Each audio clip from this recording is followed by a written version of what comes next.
আজকে আরেকটি ভিডিও নিয়ে চলে আসলাম আপনাদের সাথে শেয়ার করার জন্য। আসসালামু আলাইকুম, সবাই কেমন আছেন? আশা করি অনেক অনেক ভালো আছেন সবাই। তবে আজকে যে ভিডিওটা করেছি অবশ্যই দেখে বুঝতে পেরেছেন আজকে কি রান্না করেছিলাম। খিচুড়ি রান্না করেছি, ভুনা খিচুড়ি রান্না করেছি, একদম ঝরঝরে ভুনা খিচুড়ি।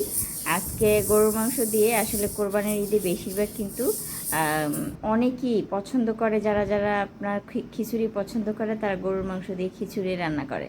তো আজকে খুবই সহজে, একদম সহজে রান্না করেছি।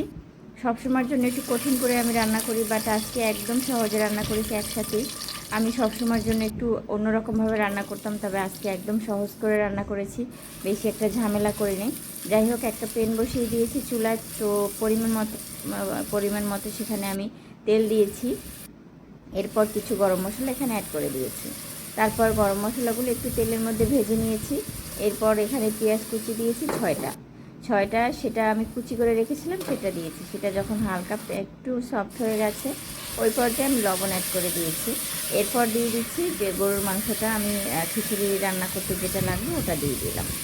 হাড়সহ কিছু মাংস নিয়েছিলাম, ওটা দিয়ে দিয়েছি।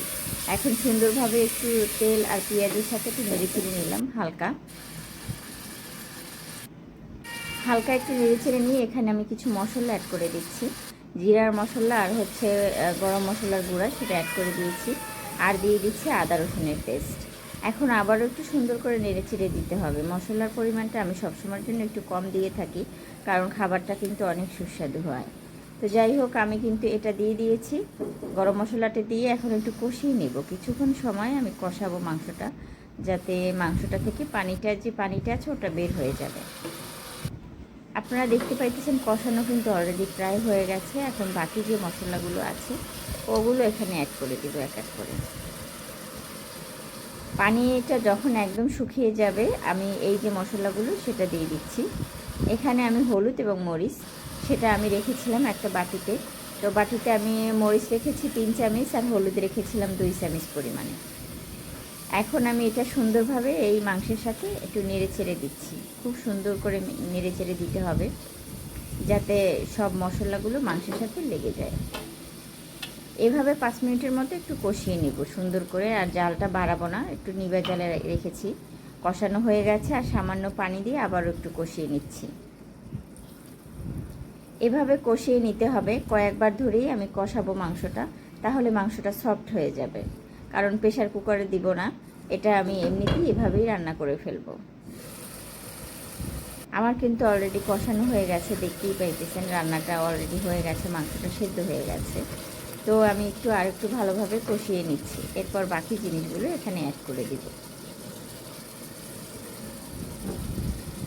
আর আমার বাসার মানুষ ভীষণ ভীষণ এই খিচুড়িটা পছন্দ করে, তবে পানি খিচুড়িটা আমরা অনেক পছন্দ করি। বেসিক্যালি আমি বেশি পছন্দ করি। যাই হোক, ভুনা খিচুড়ি আজকে রান্না করলাম, তো সবার কাছে অনেক ভালো লেগেছে। এখন আমি এখানে মুগ ডাল দিয়ে দিচ্ছি।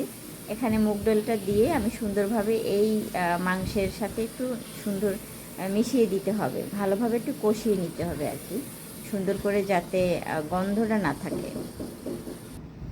এখন আমি বাকি যে যে জিনিসটা আছে সেটা দিয়ে দেবো। চাল রেখেছিলাম ঝাঁঝরিতে, চালটা দিয়ে দেবো। এখানে আমি 2 গ্লাস নিয়েছি, আর শরবতের গ্লাস মেপে 2 গ্লাস চাল নিয়েছিলাম।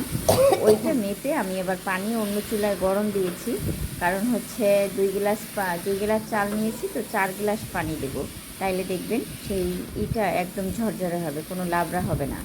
তো আমার খিচুড়িটা একদম ঝরঝরে হয়ে গেছে, কোনো রকম লাবড়া হয়নি, কারণ হচ্ছে আমি পানিটা সবসময়ের জন্য একটু মেপেই দেই। তো যাই হোক, আমার কিন্তু দেখেন খিচুড়িটা কষানো হয়ে গেছে। এখন ওই যে পানিটা রেখেছিলাম, অন্য একটা চুলায় রেখেছিলাম, সেটা এখন দিয়ে দেবো এখানে। পানিটা একদম গরম হয়ে গেছে, ফোটানো পানিটাই এখানে দিতে হবে, না হলে পাঞ্ছে একটা ভাপলা হয়ে যাবে, ভাল লাগবে না খেতে। তো সেই পানিটা এখন আমি এখানে দিয়ে দিচ্ছি। এখানে মাপা পানি, কারণ 2 গ্লাস চাল দিয়েছি, তো 4 গ্লাস পরিমাণে আমি পানি দিয়ে দিচ্ছি এখানে। আমার পানিটা দেওয়া অলরেডি হয়ে গেছে। এখন একটু সুন্দর করে হাতের সাহায্যে নেড়ে ছেড়ে দিতে হবে, যাতে কোনো রকম দলা পাকিয়ে না যায় আর কি। আমার নাড়াচাড়া হয়ে গেছে। এখন আমি এখানে ঢাকনাটা দিয়ে দেব। ঢাকনা দিয়ে একটু পরে আবার একটু নেড়ে ছেড়ে দিব, কারণ নেড়ে ছেড়ে দিতে হবে একটু পর পর, তারপরে যখন একদম হয়ে হয়ে আসবে তখন নিভা জালে রেখে দিতে হবে। আবারও একটু নেড়ে চেড়ে দিচ্ছি। এভাবে নেড়ে চেড়ে দিতে হবে, একটু সময় পর পর নেড়ে চেড়ে দিলে কি হয়, সুবিধা হয়, নিচে যেন লেগে না যায় আর কি। তো আমার মেয়েরা ভীষণ পছন্দ করে এই খাবারটা। কোরবানির ঈদ যখন এসেছে, নানান জিনিসই তো বাসায় রান্না করা হয়, তো ভাবলাম আজকে খিচুড়ি রান্না করে দেই, ভুনা খিচুড়ি, ওরা মজা করে খাক। তো আজকে সেই জন্য আর কি রান্না করা, ভিডিওটা করাও সেই জন্য। খিচুড়িটা যেহেতু রান্না করে বসিয়ে দিয়েছি, আর হচ্ছে এই ঢাকনাটা এখন দিয়ে দিতে হবে।